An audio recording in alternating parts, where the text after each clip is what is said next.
अच्छा हुज़ैफा साहब, मिसाक मईशत कैसे होगा? मौलाना साहब कहते हैं आप खान साहब को बाहर आने दें, वो वहाँ आप कोई लचक नहीं दिखाते, तो क्या मिसाक मईशत किसी ने करना है? वो बल्कि मजाक ही बन जाएगा फिर मिसाक मईशत का। बहुत शुक्रिया मुनीब साहब। पहली बात तो ये कि जुबैर साहब ने जो जो जो है चीज़ें फरमाई, मैं कुछ गुजारिशात कर देता हूँ। पहली बात तो ये है कि मैक्रो इंडिकेटर्स के हवाले से मैंने कभी नहीं कहा कि जनवरी फरवरी में चीज़ें ठीक हो गई थी।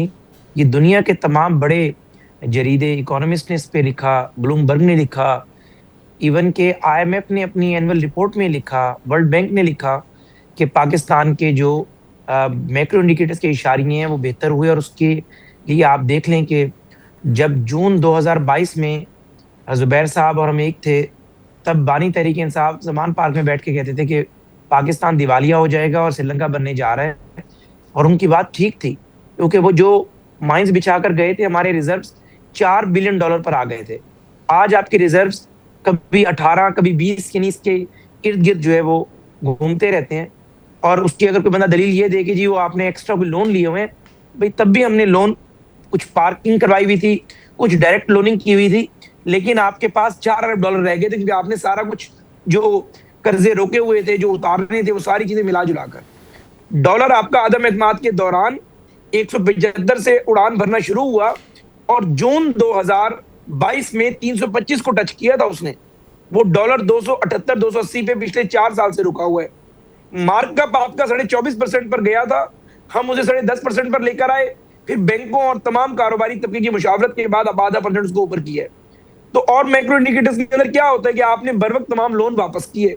हाँ, माइक्रो इंडिकेटर्स के अंदर हमें एहसास है, बिल्कुल मईशत अवाम के बगैर नहीं चलती, मईशत रियासत के बगैर भी नहीं चलती। 26 करोड़ अवाम तो कम अज कम मुश्किल फैसलों का बोझ उठा सकती है, लेकिन एक रियासत ब्लंडर्स और डॉजिंग के बोझ को नहीं उठा सकती। आपने एक डॉज किया था रियासत के साथ और आईएमएफ नाराज हो गया था, आपका मुल्क दिवालिया होने जा रहा था। आज तो सिर्फ यही हुआ है जिसका हमें एहसास है कि हमने सियासी कीमत चुकाई है। पंजाब की सबसे बड़ी जमात, सबसे पॉपुलर जमात, मुल्क की बड़ी जमातों में शुमार होते हैं, उसके बावजूद हमारा वोट बैंक कम हुआ, क्योंकि हमने अवाम पर महंगाई का बोझ डाला उस आईएमएफ को मनाने के लिए, जिस आईएमएफ को बानी तहरीक इंसाफ ने नाराज किया और मईशत की आपकी जो है जड़ें जो है वो हिलाकर रख दी थी। अच्छा अब मैं वो बात ठीक है, बट जी जी मैं आ रहा हूं आपके सवाल पे आ रहा हूं। मैं कोई सवाल खाऊंगा नहीं, मैं पूरी प्रोफेशनल ऑनेस्टी का मुजाहरा करूंगा। दूसरी बात आपने फजलुर रहमान साहब की। फजलुर रहमान साहब हमारे बुजुर्ग हैं, उनकी ज़हरा आज वो मेज की दूसरी साइड पर बैठे हुए हैं, वो ज़हरा वही बात कर रहे हैं जो बात हुकूमत के लिए और कुछ क्वार्टर्स के लिए नाकाबिले कबूल है, क्योंकि वो एक गैर आईनी बात कर रहे हैं। एक शख्स जिसे अदालतों ने सजा दी है, तो क्या मुफ्ती महमूद साहब रहमतुल्लाह अलैह मरहूम कभी उन्होंने ये बात की थी कि जुल्फकार अली भुट्टो को फांसी ना दी जाए 109 में, उनको मुल्क बचाने की खातिर रिहा कर दिया जाए? तो इसी तरीके से बानी तहरीक इंसाफ को अदालतों ने सजा दी है। अगर 16 एमपीओ में दफा 144 में अंदर है, तो उन्हें मैं समझता हूं कि मगरिब की अजान से पहले छोड़ देना चाहिए। लेकिन अगर वो एक तोशा खाना की वो चोरी जो वो मानता है, वो ये नहीं कहता मैंने चोरी नहीं की, वो ये कहता है मैंने छोटी चोरी की है, जिसने बड़ी चोरी की उसे भी पकड़ लाओ। यानी एक बंदा मर्डर में सजाए मौत की सजा काट रहा है, वो कह रहा है कि मैंने एक मर्डर किया, मुझे सजाए मौत दी, 100 मर्डर वाला आजाद फिर रहा है। तो दुनिया के अंदर कभी क्रिमिनल जस्टिस सिस्टम ऐसे नहीं चलता।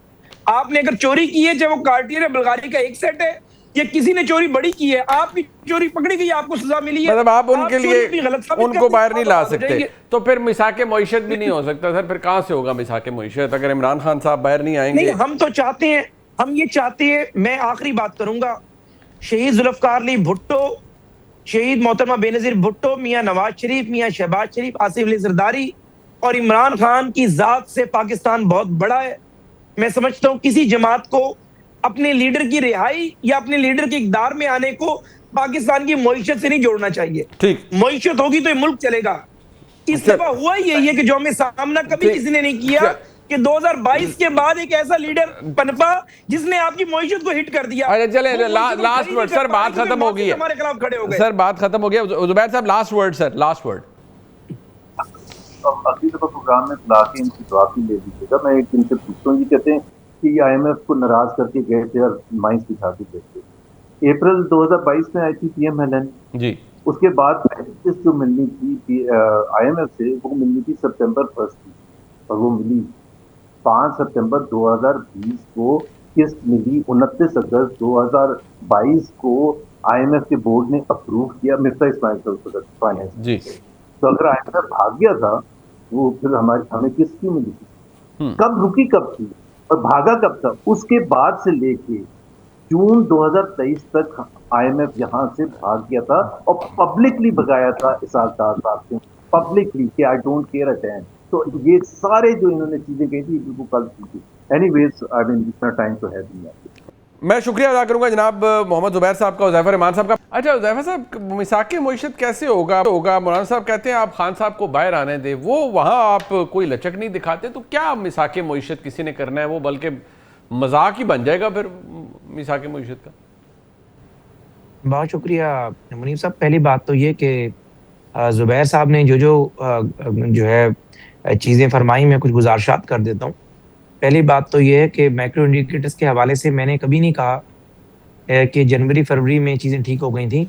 ये दुनिया के तमाम बड़े जरीदे, इकोनॉमिस्ट ने इस पे लिखा, ब्लूमबर्ग ने लिखा, इवन के आईएमएफ ने अपनी एनुअल रिपोर्ट में लिखा, वर्ल्ड बैंक ने लिखा कि पाकिस्तान के जो मैक्रो इंडिकेटर्स के इशारे हैं वो बेहतर हुए। और उसके लिए आप देख लें कि जब जून 2022 में जुबैर साहब और हम एक थे, तब बानी तहरीक इंसाफ ज़मान पार्क में बैठ के कहते थे कि पाकिस्तान दिवालिया हो जाएगा और श्रीलंका बनने जा रहा है।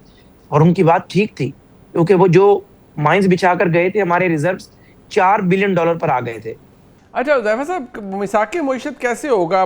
मौलाना साहब कहते हैं आप खान साहब को बाहर आने दें, वो वहाँ आप कोई लचक नहीं दिखाते, तो क्या मिसाक मईशत किसी ने करना है? वो बल्कि मजाक ही बन जाएगा फिर मिसाक मईशत का।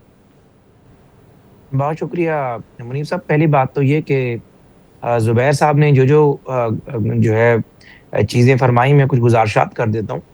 पहली बात तो ये है कि मैक्रो इंडिकेटर्स के हवाले से मैंने कभी नहीं कहा कि जनवरी फरवरी में चीज़ें ठीक हो गई थी। ये दुनिया के तमाम बड़े जरीदे, इकोनॉमिस्ट ने इस पे लिखा, ब्लूमबर्ग ने लिखा, इवन के आईएमएफ ने अपनी एनुअल रिपोर्ट में लिखा, वर्ल्ड बैंक ने लिखा कि पाकिस्तान के जो मैक्रो इंडिकेटर्स के इशारे हैं वो बेहतर हुए। और उसके लिए आप देख लें कि जब जून 2022 में जुबैर साहब और हम एक थे, तब बानी तहरीक इंसाफ ज़मान पार्क में बैठ के कहते थे कि पाकिस्तान दिवालिया हो जाएगा और श्रीलंका बनने जा रहा है। और उनकी बात ठीक थी, क्योंकि वो जो माइंस बिछाकर गए थे, हमारे रिजर्व्स $4 बिलियन पर आ गए थे। अच्छा हुज़ैफा साहब, मिसाक मईशत कैसे होगा? मौलाना साहब कहते हैं आप खान साहब को बाहर आने दें, वो वहाँ आप कोई लचक नहीं दिखाते, तो क्या मिसाक मईशत किसी ने करना है? वो बल्कि मजाक ही बन जाएगा फिर मिसाक मईशत का। बहुत शुक्रिया मुनीब साहब। पहली बात तो ये कि जुबैर साहब ने जो है चीज़ें फरमाई, मैं कुछ गुजारिशात कर देता हूँ। पहली बात तो ये है कि मैक्रो इंडिकेटर्स के हवाले से मैंने कभी नहीं कहा कि जनवरी फरवरी में चीज़ें ठीक हो गई थी। ये दुनिया के तमाम बड़े जरीदे, इकोनॉमिस्ट ने इस पे लिखा, ब्लूमबर्ग ने लिखा, इवन के आईएमएफ ने अपनी एनुअल रिपोर्ट में लिखा, वर्ल्ड बैंक ने लिखा कि पाकिस्तान के जो मैक्रो इंडिकेटर्स के इशारे हैं वो बेहतर हुए। और उसके लिए आप देख लें कि जब जून 2022 में जुबैर साहब और हम एक थे, तब बानी तहरीक इंसाफ ज़मान पार्क में बैठ के कहते थे कि पाकिस्तान दिवालिया हो जाएगा और श्रीलंका बनने जा रहा है। और उनकी बात ठीक थी, क्योंकि वो जो माइंस बिछाकर गए थे, हमारे रिजर्व्स $4 बिलियन पर आ गए थे।